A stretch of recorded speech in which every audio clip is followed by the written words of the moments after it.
Hello बच्चों, मैं प्रीति अग्रवाल। आज हम कर रहे हैं क्लास 10 का चैप्टर 3 की एक्सरसाइज 3.1 का question number second. Question second में ना आपको क्या पूछा गया है कि आपको दो इक्वेशंस को कंपेयर करना है और उनको कंपेयर करके बताना है कि इन दोनों इक्वेशन को अगर हम ग्राफ पर ड्रॉ करते हैं, ग्राफ पर ड्रॉ नहीं करने के लिए बोल रहा है, लेकिन अगर हम ग्राफ पर ड्रॉ करते हैं तो उनसे मिलने वाली लाइंस कैसी होंगी। आपकी जो लाइंस आती है ना ग्राफ पर, वो आती है तीन तरीके की। देखिए, पहले होती है आपकी पैरेलल लाइन, ठीक है। सेकंड होती है आपकी कोइंसिडेंट लाइनें और थर्ड होती है हमारी इंटरसेक्टिंग लाइनें। तो इससे फर्स्ट क्वेश्चन जो मैंने आपको कराया था, मैंने आपको ड्रॉ भी करके दिखाई थी वहां पर लाइनें। वहां पर हमने दो क्वेश्चन करे थे और दोनों ही क्वेश्चन में हमारी इंटरसेक्टिंग लाइन आई हुई थी। क्लियर है? जब हमारी लाइनें इंटरसेक्ट होती है ना, तभी हम एक्स और वाई की वैल्यू फाइंड कर पाते हैं। अगर हमारी लाइनें पैरेलल या कोइंसिडेंट होंगी तो आप एक्स और वाई की वैल्यू को फाइंड ही नहीं कर पाओगे। तो यही रीजन है कि आपको इस वाले क्वेश्चन में सिर्फ ये समझाने की कोशिश कर रहा है कि ग्राफ पर प्रेजेंट होने वाली लाइनों की तीन इक्वेशन हो सकती हैं, क्योंकि वो लाइनों की जो टाइप्स होती है ना, वो हमारे पास तीन तरीके की हैं। और आपसे कोई ये नहीं पूछ रहा है कि यहाँ पर आपको वैल्यू फाइंड करनी है, सिर्फ लाइन की टाइप बतानी है। क्लियर? तो देखिए, इनमें जब लाइन को हम कंपेयर करते हैं तो हम ना एक फॉर्मूले का यूज करते हैं। a1 by a2 अगर इक्वल है b1 by b2 के और वो भी इक्वल है c1 by c2 के, अगर तीनों वैल्यूज आपस में इक्वल है तो लाइनें पैरेलल हो जाएंगी। अब ये a1 b1 कैसे निकल रहा है वो मैं भी आपको एक एग्जांपल लेके क्वेश्चन कराऊंगी, वहां पर आपको समझा देती हूँ। अगर कोइंसिडेंट है तो सेकंड केस में क्या होगा कि फर्स्ट वाला पेयर तो हमारा इक्वल होगा, लेकिन थर्ड वाला पेयर हमारा इक्वल नहीं होगा। क्लियर? अगर बात है इंटरसेक्टिंग लाइन की तो हमारा फर्स्ट पेयर ही इक्वल नहीं होगा। इसका मतलब क्या है? तीनों लाइनों का मतलब क्या है बेटा? अगर पैरेलल लाइन की हम बात करें ना, तो ग्राफ पर जब आप शो करोगे ना इन लाइंस को, तो कुछ लाइनें ना ऐसे चलेंगी, आपकी पैरेलल चलेंगी, ठीक है। अगर मैं आपको कोइंसिडेंट की बात करूं ना, तो इसमें क्या होगा, एक लाइन के ऊपर ही दूसरी लाइन भी आ जाएगी, ठीक है। एक ही लाइन के ऊपर लाया करेगी सेकंड लाइन हमारी। और इंटरसेक्टिंग में क्या होगा, इंटरसेक्टिंग में हमारी लाइनें एक दूसरे को क्रॉस कर जाएंगी। तो यही रीजन होता है कि अगर इंटरसेक्टिंग होता है तो आप एक्स और वाई की इस तरीके से वैल्यू फाइंड कर पाते हो। क्लियर है? चलिए बढ़ते हैं अपने क्वेश्चन पर। इस एक्सरसाइज का जो फर्स्ट क्वेश्चन है, यहां से हम सीखेंगे कि a1, b1 और c1 या 2 की वैल्यू कैसे निकाली जाती है। हमारी इक्वेशन है 5x - 4y + 8। तो सबसे पहले फोकस करते हैं अपने मिस्टेक पर। बच्चे क्या करते हैं ना, इक्वल के इधर जो वैल्यू रहती है ना राइट हैंड साइड पर, उसको c मान लेते हैं। देखो abc एक्चुअल में फाइंड कैसे हो रहे हैं। जो x का वेरिएबल है, x के साथ जो नंबर लिखा है वो हमारा होता है a, फिर y के साथ में जो वेरिएबल, जो नंबर हमारा यहाँ पर लिखा होगा वो हमारा होता है b, और प्लस में c होता है जो विदाउट एक्स वाई होगा, लेकिन इसकी शर्त होती है कि इक्वल में 0 होना चाहिए। कई बार आपको ना क्वेश्चन ऐसे भी दे देगा इस फॉर्म में ax + by = c। यहाँ पर हम इसको c नहीं मानेंगे, आपको c को इधर लेके आना पड़ेगा लेफ्ट हैंड साइड पर, और उसकी फिर जो वैल्यू होगी ना वो चेंज हो जाएगी। जो इसका साइन होगा ना, वैल्यू का जो साइन होगा वो यहाँ पे चेंज हो जाएगा। फॉर एग्जांपल मैंने -y कर दिया, -c कर दिया, तो अब आप यहाँ से c की वैल्यू फाइंड कर लोगे। क्लियर है? अब ये वैल्यू थी हमारी फर्स्ट इक्वेशन से जब निकलेंगी तो हम इसे a1, इस वैल्यू को b1 और इस वैल्यू को c1 बोल देंगे। जब हम आएंगे अपनी सेकंड इक्वेशन पर, सेम यही फॉर्मेशन हमारी सेकंड इक्वेशन का भी होगा। क्लियर? सेकंड इक्वेशन से जो हमारी वैल्यूज निकलेंगी इसे हम a2, b2 और c2 कहते हैं। क्लियर हुआ ये वाला? तो अब आगे देखो, हमारे क्वेश्चन पे आती हूँ मैं सीधा। अब आप मुझे बताओ, सबसे पहले चेक करना है क्या इक्वल टू के राइट हैंड साइड पर 0 है। अगर 0 है तो अब आप अपनी a1, b1 B1 और C1 की वैल्यू फाइंड कर सकते हो। तो बताइए A1 की वैल्यू देखिए, x के साथ में जो नंबर लिखा है ना, जो x का कोफिशिएंट है, ये हमारा हो जाएगा A1 यानी कि 5। जो y का कोफिशिएंट है वो हमारा हो जाएगा b यानी कि -4, और c जो विदाउट xy लिखा हुआ है, विदाउट किसी वेरिएबल के लिखा हुआ है, ये हमारा हो जाएगा c, यानी कि ये हो गया b1 और c1। अब आगे आ जाइए, यहां से वैल्यू निकलेंगी a2,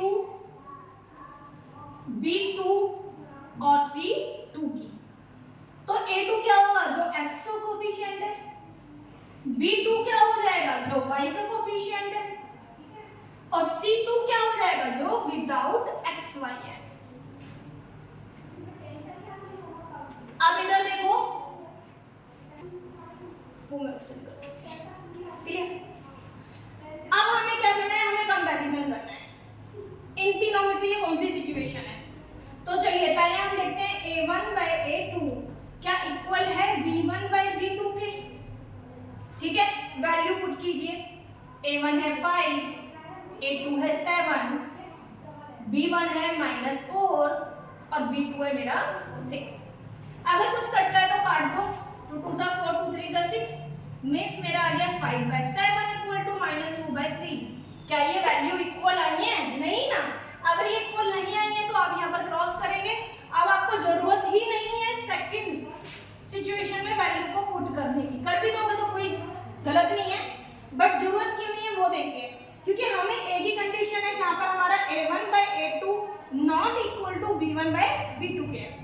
तो यहाँ पर देखो फर्स्ट कंपैरिजन में ही हमें पता चल गया लाइनें हमारी क्या होंगी, इंटरसेक्टिंग लाइनें। तो आप लिख दोगे these equations are of intersecting lines,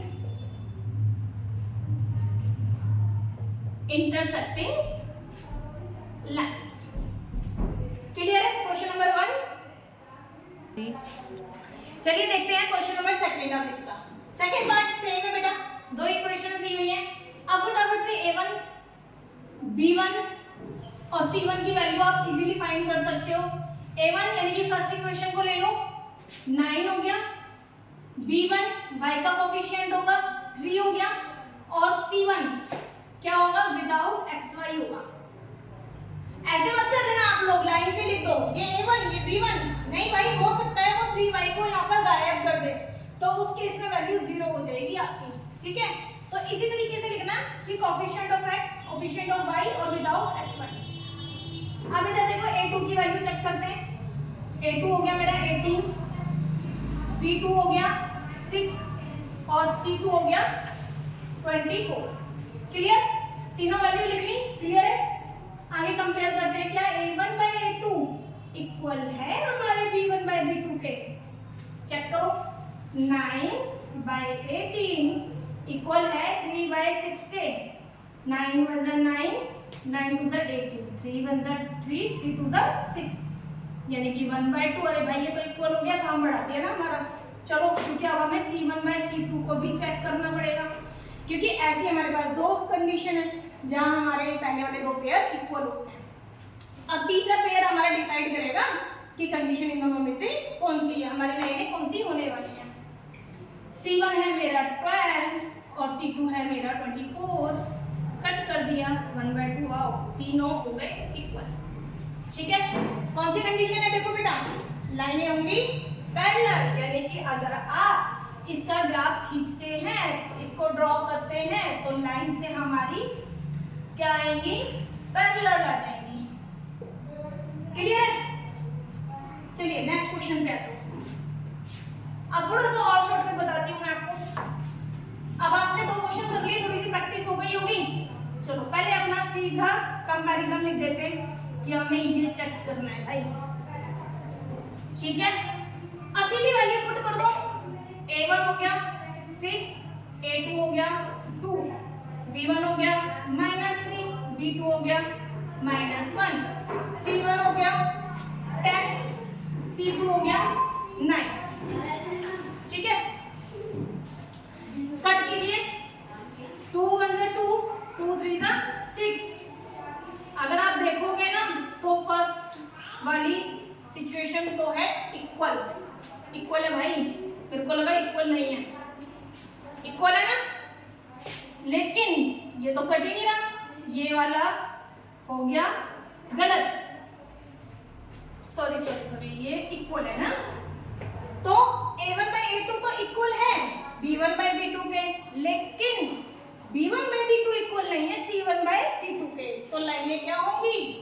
coincident लाइनें हो जाएंगी, ठीक है ना, कोइंसिडेंट लाइन्स हो जाएंगी। तो इस तरीके से आपने देखा, आपने आराम से देख लिया इस वैल्यूज को पुट करके, कंपेयर करके कि हमारी लाइन से ग्राफ पर अगर हम इन्हें प्लॉट करेंगे, लाइन हमारी किस टाइप की होने वाली है। तो उम्मीद है बेटा कि आपको ये वाला क्वेश्चन बहुत इजी पैटर्न से समझ में आया होगा। मैंने बहुत कोशिश करी है आपको बहुत इजी तरीके से समझाने की।